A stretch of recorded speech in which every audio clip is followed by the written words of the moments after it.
할렐루야. 오늘도 귀하고 복된 날이 되시기를 예수님 이름으로 축원을 드립니다. 아주 영광스러운 삶이 성도의 미래에 기다리고 있습니다. 그 영광스러운 삶은 하나님의 인도하심, 창조의 섭리를 따라서 사는 사람들을 위해서 예비된 것입니다. 하나님의 인도하심, 창조의 섭리 그 질서를 따라 살아야 되겠구나. 이것을 깨닫게 하기 위해서 필요한 것이 교육이고, 영적으로 말씀으로 교육하는 과정에서 그 말씀이 사람의 속에 깊이 들어가도록 하기 위해 필수 불가결한 것이 바로 징계입니다. 오늘 말씀은 그래서 사람 속에 깊이 들어가는 매에 대해서 이야기를 하는 것입니다. 잠언 20장 30절 말씀을 다시 읽어보시겠습니다. 상하게 때리는 것이 악을 없이 하나니 매는 사람 속에 깊이 들어가느니라. 아멘. 유대인들이 자녀들을 하나님의 말씀으로 양육하는데 필요하다면 회초리를 드는데 절대로 주저하지 않습니다. 어쩔 수 없이 자녀를 체벌해야 된다. 그러면 어떻게 하느냐? 그런 상황에서는 유대인들이 손에 집히는 거 아무거나 붙들고 애를 혼내고 패는 것이 아니라 신발끈을 풀어서 자녀를 징벌하든지 손으로 때립니다. 그런데 어디를 때리느냐? 엉덩이, 손발 이런 데를 이제 때리는 거예요. 절대로 지혜의 근본이 원천이 되는 머리는 때리지 않는다고 합니다. 그게 유대인 부모가 자녀를 체벌하는 원칙이라 그래요. 잘못한 것이 있다. 그러면 자녀를 바로잡기 위해서 즉시 꾸짖고, 꾸짖는 일은 아버지가, 그리고 위로하는 일은 어머니가 맡습니다. 이것이 일반적인 유대인들이 자녀를 체벌하는 원리라고 합니다. 왜 그렇게 하느냐는 분명하죠. 자녀가 나쁜 사람이 되거나 그릇된 길로 빠지도록 두어서는 안 되기 때문에 그렇습니다. 가슴 아프지만 체벌을 해서라도 바르게 교육하여 올바른 말씀의 사람을 만드는 것이 더 유익하기 때문에 악을 제거하기 위해서 체벌의 매를 상하게 마음속 깊이, 사람 속 깊이 들어가는 매가 필요하다 할지라도 주저하지 않고 드는 것입니다. 우리가 오늘 말씀에서 그렇기 때문에 주목해야 될 부분이 뭐냐면 상하게 때리는 매가 사람의 속에 깊이 들어간다는 이 말씀입니다. 사람의 속, 우리말 성경에 그렇게 번역되어 있죠. 히브리 본문을 보면 하드레 바텐 이렇게 되어 있습니다. 하드레라는 말이 캄캄하고 어두운 공간이에요. 그리고 바텐이라는 말이 복부, 사람의 배 그런 뜻이 있는데요. 이게 내면이라는 뜻도 있습니다. 그러니까 매를 드는 목적이 그 매가 어디로 들어가야 된다는 거예요. 사람의 내면에 있는 캄캄한 공간으로 그 매가 비집고 들어갈 때까지 때리는 겁니다. 그 내면에 비집고 들어가는, 사람의 내면에 있는 캄캄하고 어두운 공간에 비집고 들어가는 그 매가 무엇이냐? 바로 빛 대신 하나님의 말씀입니다.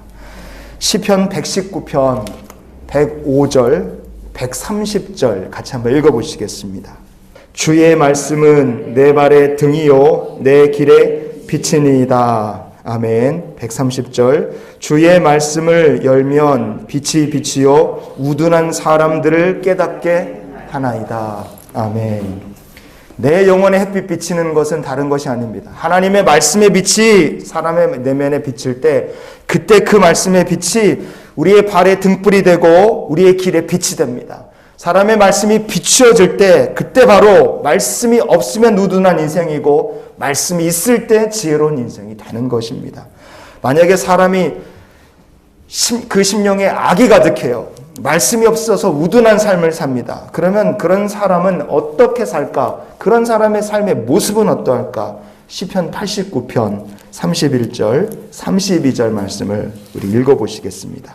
내 율례를 깨뜨리며 내 계명을 지키지 아니하면 내가 회초리로 그들의 죄를 다스리며 채찍으로 그들의 죄악을 벌하리로다. 아멘. 우리가 하나님의 말씀의 법을 깬다. 그 지키지 않는다. 그것은요, 그 사람이 빛 대신 하나님의 말씀이 그 사람의 내면에 없을 때 그렇게 깨고 지키지 않고 사는 거죠.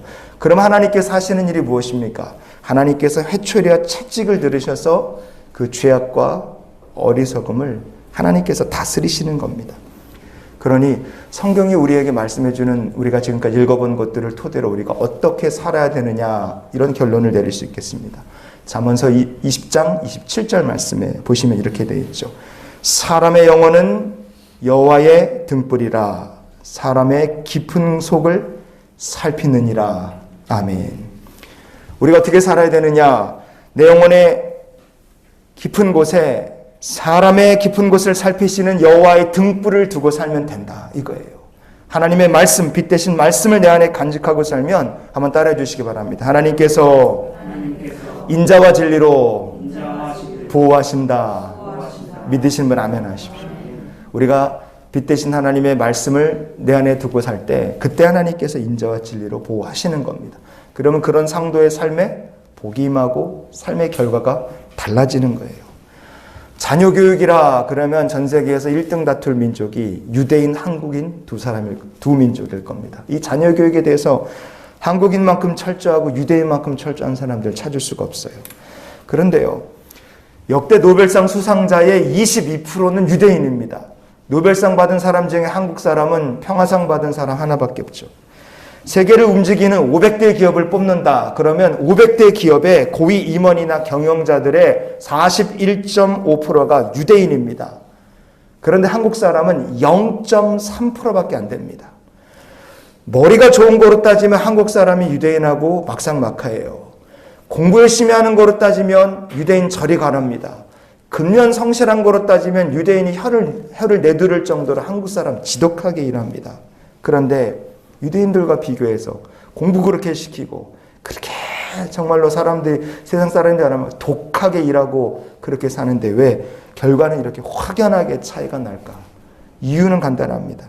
한 민족은 사람의 속에 깊이 들어가는 매를 때려서라도 다음 세대 내 자녀의 마음속에 등불이 되시는 하나님의 말씀을 집어넣으려고 애를 쓰는 민족이에요. 그런데 한 민족은 아이가 예배드리고 교회 가겠다고 하면 매를 때려서라도 학원을 보내는 민족이기 때문에 그렇습니다. 차이는 간단합니다. 그러니 우리가 어떻게 기도하며 살아야 되겠습니까? 하나님, 사람의 내면 텅 비고 어두운 마음속에 세상의 죄악과 우상의 말씀이 들어가는 것이 아니라 빛 대신 하나님의 말씀이 들어가게 하옵소서. 우리 특별히 다음 세대 자녀들의 마음속에 빛 대신 하나님의 말씀이 들어가 역사하시고 신천지와 같은 이단에 미혹된 사람들의 마음속에 빛 대신 하나님의 말씀이 들어가 역사하기를 기도하는 복된 하루가 되기를 예수님 이름으로 축원을 드립니다. 기도하시겠습니다.